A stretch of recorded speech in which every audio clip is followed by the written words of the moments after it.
Ohayo, konnichiwa, and hello, my name is HannahHyrule, and I'm going to be answering some questions on CC's channel regarding Breath of the Wild and other Zelda questions and stuff.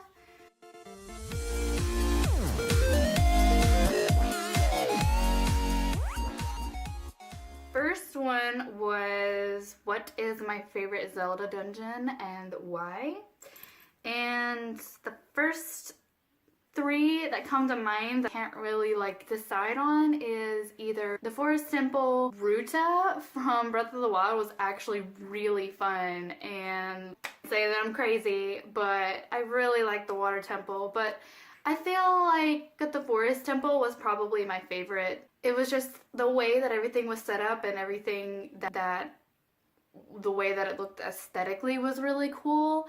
I really enjoyed the pose. I thought that was really cool how there are all 4 different colors. I thought that looked really nice.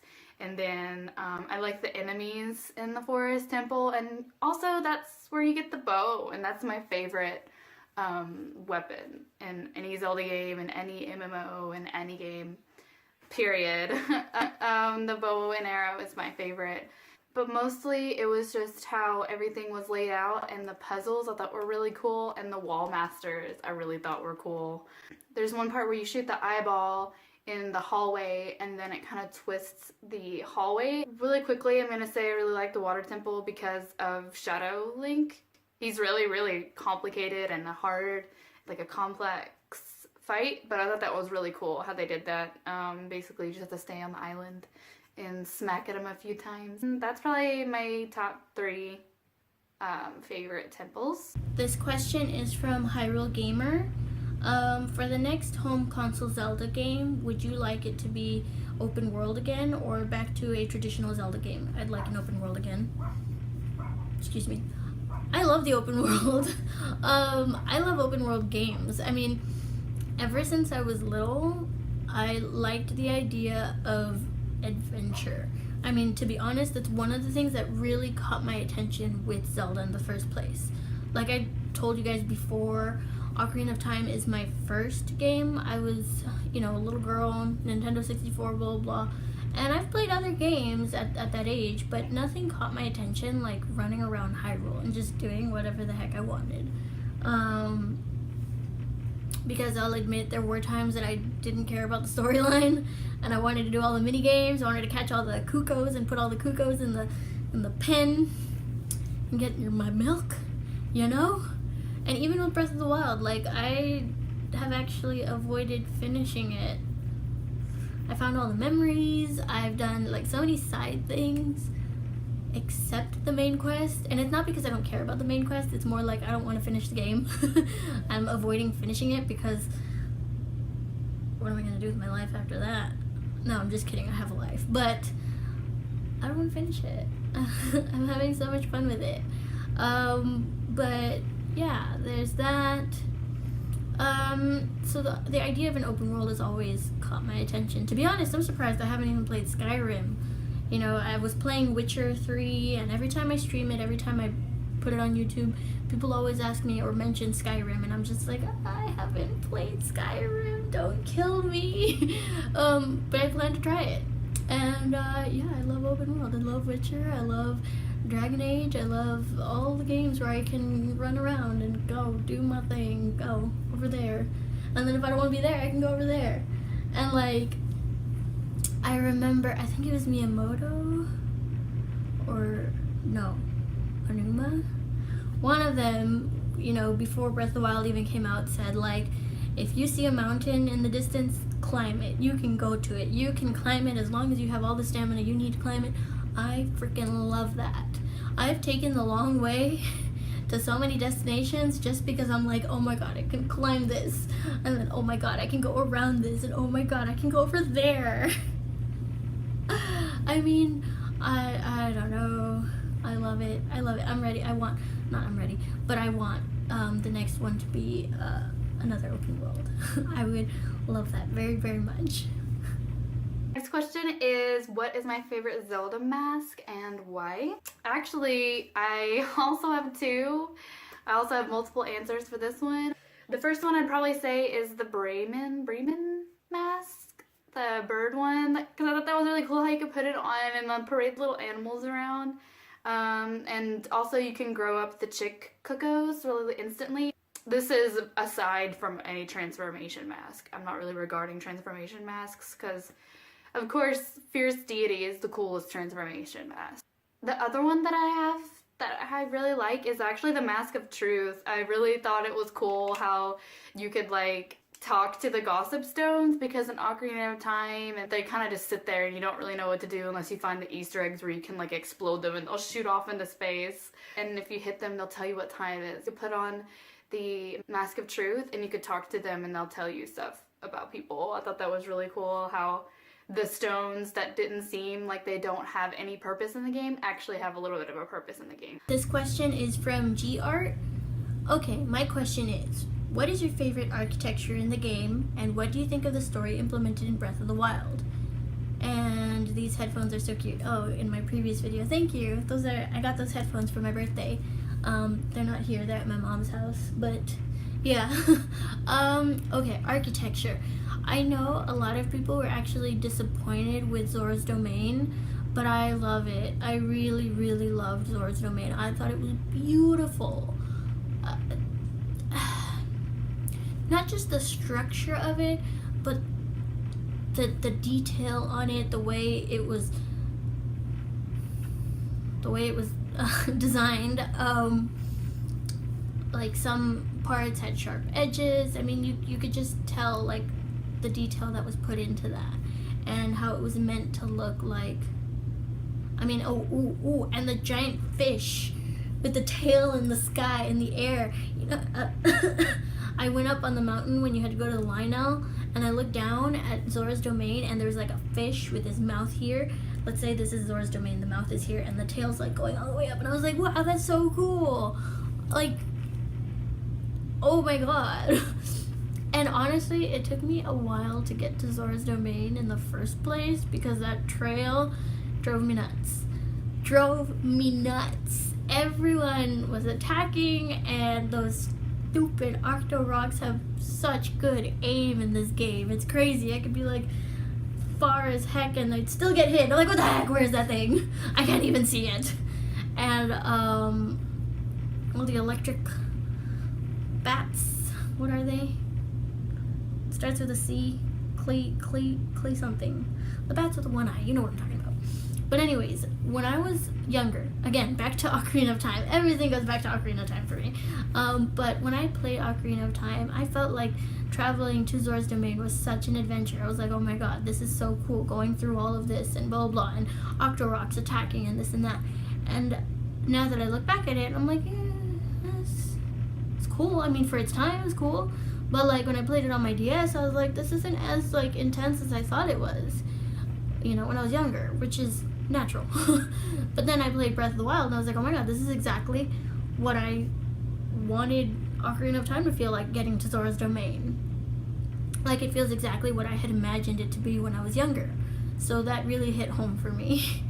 And I mean, back to Zora's Domain though, that bridge you cross with all the arches around you, it's like, oh my god, it was so beautiful. And when I finally beat Vah-Ruta and there was sunlight in Zora's Domain and it wasn't just raining and gloomy, all the colors were so pretty. The blue and the shiny and everything. And oh, and I love the little Zoras. And you see the little baby Zoras running around, they're so cute. But yeah, I like Zora's Domain. I was so shocked whenever people were like, I was disappointed, and I'm like, what?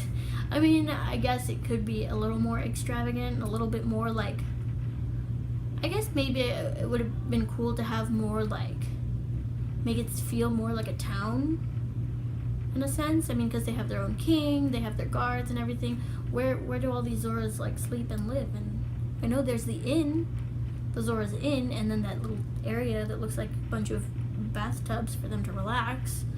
But it'd be cool to see all the Zoras have their own individual like homes. Do they have homes because they're fishes? What? Well, anyways. Ooh, and someone else mentioned that they wished it was an underwater Zora's Domain. That would have been cool too. Like if we got a Zora tunic. I know we have the Zora armor, but it doesn't let you like breathe underwater like the Zora's tunic, and I think that would have been cool also to have like an underwater Zora's domain with the underwater Zora tunic, and you can go underwater with all of them and swim and blah, blah, blah. That would have been cool. The last question I have is from Hyrule Gamer. He asked this question specifically for the CC's video.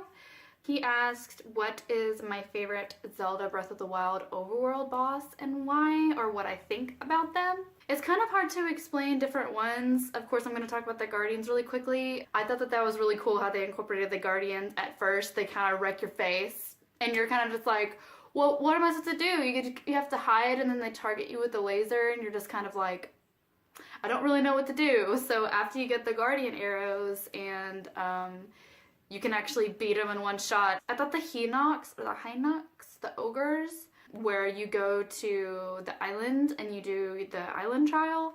But I thought it was really cool because I tried to fight him. I tried to fight him and I thought the boss fight was really well made. If you get underneath him, because he's so large, if you get underneath him, he'll actually start to sit on you.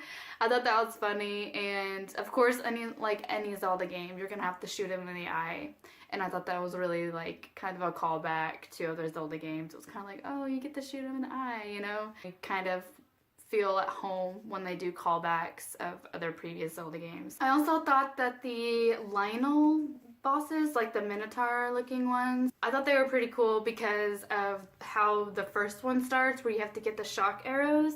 You kind of have to sneak around him, but I actually went back and defeated him. I also saw one in the Gerudo Desert that was Zebra, and I didn't try. I did not fuck with him. I did not try, but I thought that that world boss was really cool, how the way he looked and everything, but I didn't really approach him. I just, in general, thought that the Lionel bosses, or the Lynel bosses, were really cool. This question is from Raul Undead. Yay, thanks for featuring my question. My question for the next one is, since Ganon is a reoccurring antagonist, would you like to see a different and more powerful threat to the kingdom, like some ancient evil that even Ganon fears, or somehow teaming up with Ganon to defeat said ancient evil? I guess that's 2 questions, haha.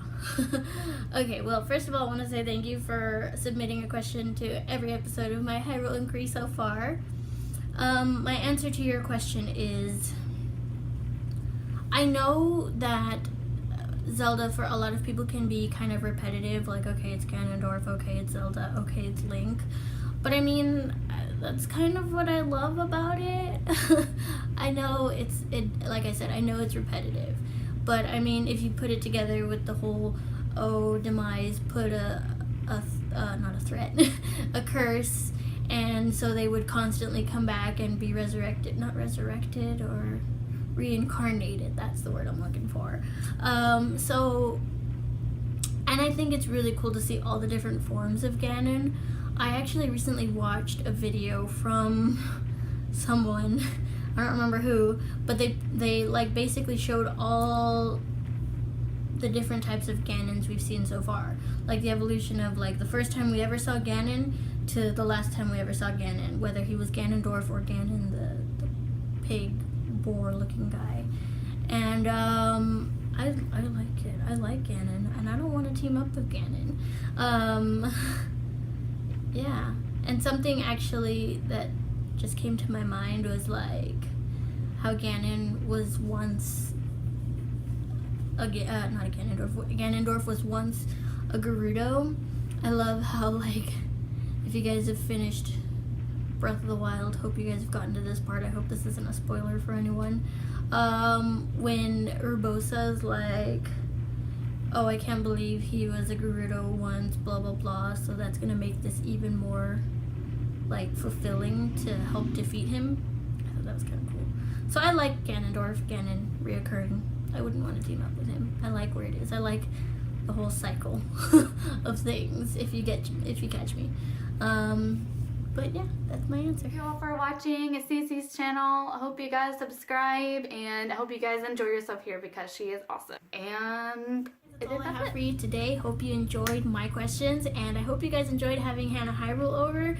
To be honest, she recorded these videos for me a few months ago, and I had some trouble with the editing because the files were really big, and I made the silly decision to edit this on my iPad, so transferring the files was not an easy task.